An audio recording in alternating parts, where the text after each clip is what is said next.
Assalamualaikum warahmatullahi wabarakatuh. Perkenalkan, saya Mawar Megawati dan rekan saya Nunis Triyasari. Kami dari kelas KM 601, mata kuliah Digital Society Communication. Pada kesempatan kali ini kami akan mempresentasikan terkait fenomena yang saat ini sedang terjadi. Silakan Kak Nunis di share screen.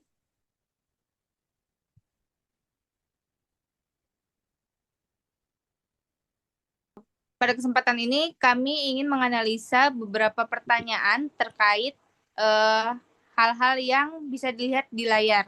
Next aja langsung. Kami mengambil tema terkait masalah penyimpangan norma sosial dengan judul Fenomena LGBT di kalangan masyarakat urban. Next. Latar belakang. Norma sosial merupakan aturan tidak tertulis yang mengatur perilaku individu dalam masyarakat, mencerminkan nilai-nilai budaya, moral, dan etika yang dijunjung tinggi oleh suatu kelompok sosial. Dalam konteks masyarakat Indonesia yang menjunjung tinggi nilai agama, budaya ketimuran, serta adat istiadat konservatif, norma sosial juga tentang identitas gender dan orientasi seksual antara pihak laki-laki dan perempuan.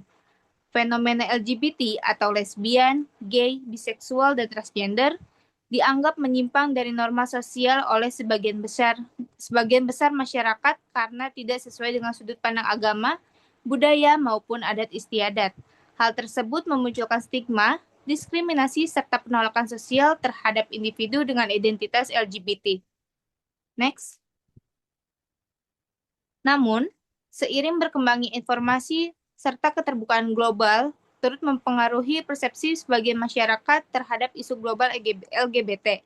Munculnya gerakan kesetaraan hak, kampanye anti-diskriminasi, serta keberadaan komunitas LGBT yang mulai terbuka di ruang publik memunculkan dinamika baru struktur sosial.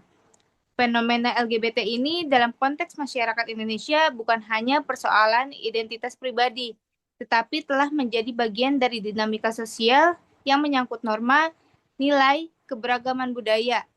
Nah, hal ini juga perlu dikaji secara sosiologis agar dapat dipahami secara objektif dan menyeluruh. Untuk kajian masalahnya, siapakah yang terlibat? Pada permasalahan ini, banyak pihak yang terlibat. Yang pertama adalah komunitas LGBT tersendiri.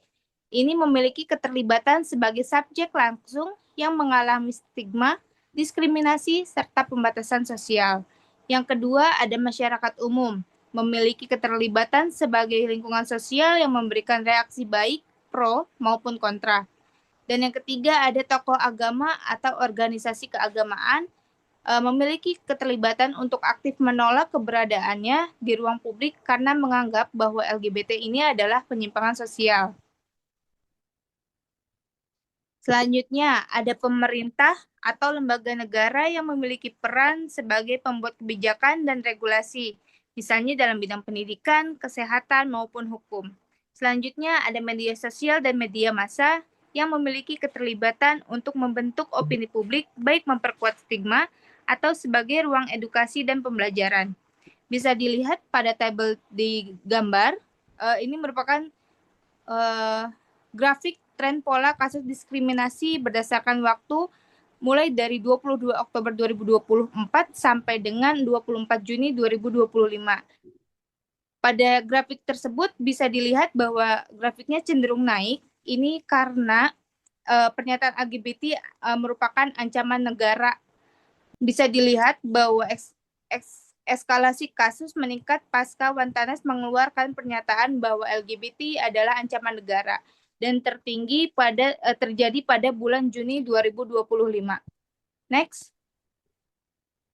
Selanjutnya, penyebab terjadinya masalah sosial adalah yang pertama, perbedaan norma sosial dan budaya. Yang kedua, kurangnya literasi dan pendidikan seksual. Yang ketiga, merupakan pengaruh dari media sosial. Keempat, konstruksi sosial terhadap gender. Kelima, faktor psikososial. Dan yang terakhir adalah ketimpangan sosial dan ekonomi. Selanjutnya akan dijelaskan oleh rekan saya. Kanuni, silakan. Baik, selanjutnya berikut adalah tabel dari dampak baik dan juga buruk bagi lingkungan sosial. Di sini bisa kita lihat dampak jangka pendek dan jangka panjangnya. Bisa dilihat untuk jangka pendek, dampak positifnya eh, itu bisa dibilang meningkatkan diskusi soal keberagaman dan toleransi. Ada juga komunitas minoritas lebih terbuka dalam menyuarakan haknya. Namun ada dampak negatifnya dalam jangka pendek. Yang pertama munculnya konflik nilai antar kelompok. Kedua adalah polarisasi opini di media sosial dan masyarakat.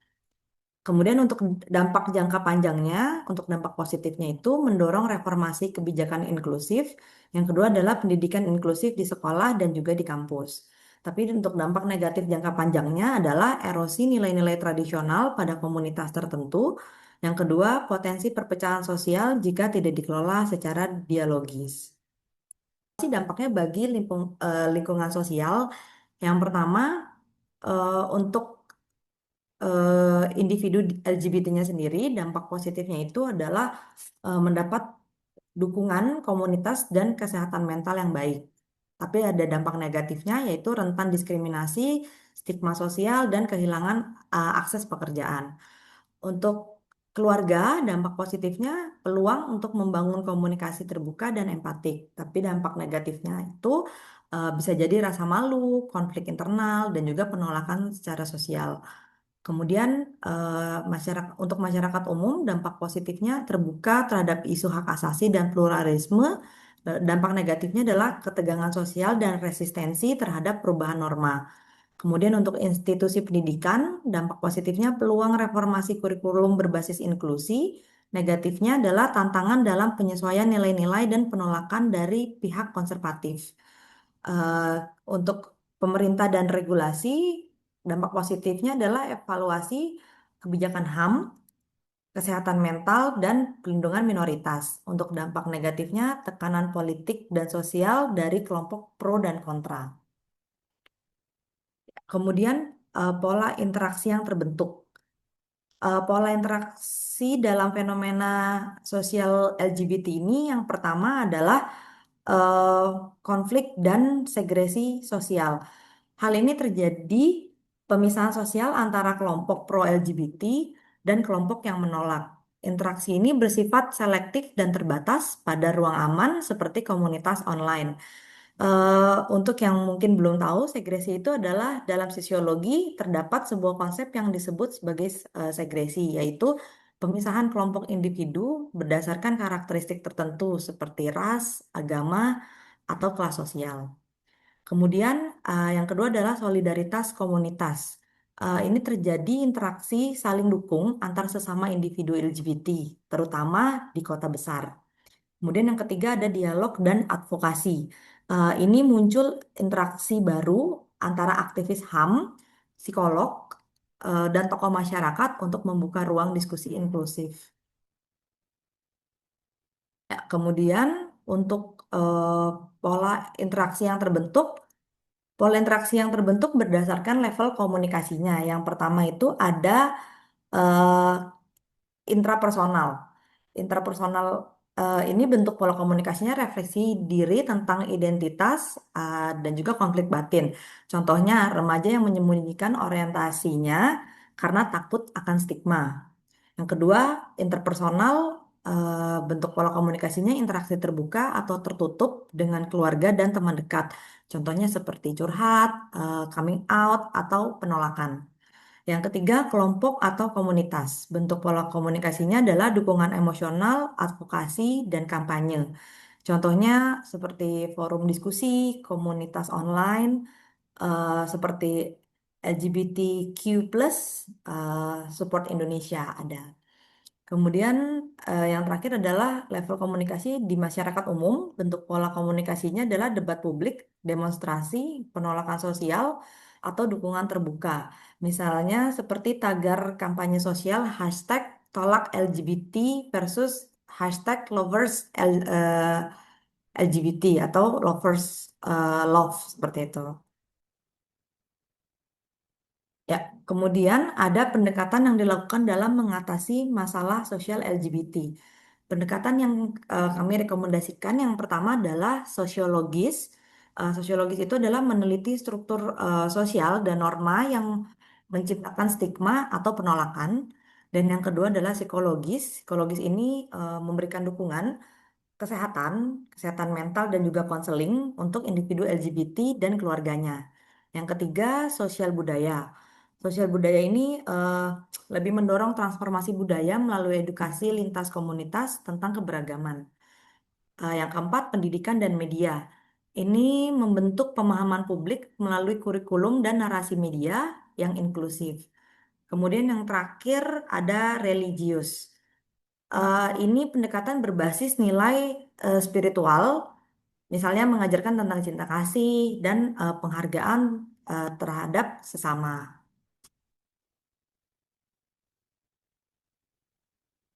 Ya, selanjutnya dilanjutkan oleh Mawar. Selanjutnya yaitu pendekatan sesuai dengan teori labeling Howard Baker. Konsepnya yaitu individu dianggap menyimpang karena label yang diberikan oleh masyarakat, bukan karena perilaku itu sendiri, tapi karena reaksi sosial. Nah, individu ini biasanya sering kali kita lihat atau kita dengar di masyarakat bahwa banyak yang memberikan label terhadap orang-orang yang terlihat menyimpang. Misalkan kita melihat laki-laki agak kemayu, itu biasanya orang bakal sebutnya dia sebagai bencong atau boti. Padahal orang tersebut tidak merasa dirinya seperti itu gitu. Tapi karena adanya respon dan reaksi dari masyarakat yang melabeli hal seperti itu. Next. Nah, dampak labeling dalam jangka panjang, eh, jika dilihat dari psikologisnya, yaitu menimbulkan rasa malu, kecemasan, bahkan hingga depresi. Sedangkan dampak labeling dalam jangka panjang untuk sosialnya, yaitu pengucilan dari komunitas atau keluarga, dan kulturalnya, yaitu terbentuknya subkultur tertutup dari LGBT. Dua kajian yang kami temukan dengan tema serupa. Yang pertama yaitu penulisnya Anggita Riyandi dan Ilham Nur Alfian tahun 2022. Artikel ini berjudul Perlawanan Simbolik Komunitas LGBT Terhadap Stigma dan Diskriminasi. Dan yang kedua yaitu kajian karya Audi Mentari Nuraini dan Jazizah Gustani tahun 2021 dengan judul Analisis Labeling Terhadap Kelompok Lesbian, Gay, Biseksual, dan Transgender LGBT dalam Lingkungan Sosial Masyarakat. Nah, dilihat dari relevansi dan substansi materi dari dua kajian terdahulu, untuk aspek eh, kajian dari Riyandi dan Alfian, fokusnya itu terhadap perlawanan simbolik dan coping komunitas LGBT. Sedangkan kajian dari Nuraini dan Gustina yaitu labeling sosial terhadap LGBT. Sedangkan untuk aspek teori terkaitnya, kajian Riyandi ini lebih ke interaksionisme simbolik, sedangkan kajian Nuraini yaitu teori labeling Baker. Untuk aspek dampak yang dibahas, kajian Riyandi ini tuh membahas tentang adaptasi internal, safe space, identitas kolektif LGBT. Sedangkan kajian Nuraini membahas tentang stigma, pengucilan sosial, hingga tekanan identitas. Dan untuk relevansinya, kajian Riyandi ini menjelaskan interaksi dan resistensi internal tentang komunitas LGBT, sedangkan kajian Nuraini menganalisis penyebab diskriminasi dan marginalisasi sosial. Kami mempunyai rekomendasi penulis atau saran terhadap pemerintah dan pembuat kebijakan. Yang pertama yaitu mengimplementasi komunikasi pembangunan, kampanye inklusi di sekolah, layanan kesehatan dan birokrasi publik. Dan untuk media dan jurnalis yaitu adanya penerapan kode etik pemberitaan inklusif, hindari framing tentang kata penyimpangan. Dan yang ketiga, untuk keluarga dan komunitas lokal, yaitu pelatihan pendekatan keluarga, family acceptance project untuk meningkatkan dukungan orang tua. Untuk kritik dan saran, pemerintah pusat dan daerah terlalu merespon kasus diskriminasi kebijakan sering dipengaruhi oleh tekanan politik. Sarannya yaitu membuat regulasi anti diskriminasi yang tegas dan terukur, libatkan LSM dan komunitas LGBT dalam perumusan. Yang kedua, media tradisional dan online seringkali memakai framing sensasional sehingga memicu sentimen negatif. Sarannya yaitu terapkan standar editorial pro keberagaman, berikan spotlight pada kisah sukses dan solusi. Dan yang ketiga, LSM dan aktivis terlalu terfragmentasi, banyak inisiatif berjalan sendiri tanpa sinergi. Sarannya yaitu membentuk koalisi lintas organisasi untuk kampanye terpadu, share juga data dan risetnya. Untuk kesimpulan, yang pertama, komunikasi berperan penting dalam membentuk stigma, opini publik, persepsi masyarakat terhadap LGBT. Isu LGBT di Indonesia juga dipandang sebagai penyimpangan norma sosial karena tidak sesuai dengan nilai budaya, agama, dan juga adat istiadat. Selanjutnya, yaitu konflik terjadi karena adanya perbedaan makna dan nilai yang dibentuk melalui komunikasi antara mayoritas dan kelompok minoritas. Yang terakhir adalah solusi membutuhkan komunikasi yang lebih inklusif, adil, dan membuka ruang dialog untuk memahami keberagaman. Demikian presentasi dari kami terkait fenomena LGBT di kalangan sosial. Kurang lebihnya kami mohon maaf. Terima kasih banyak. Wabillahi taufiq wal hidayah. Wassalamualaikum warahmatullahi wabarakatuh. Terima kasih.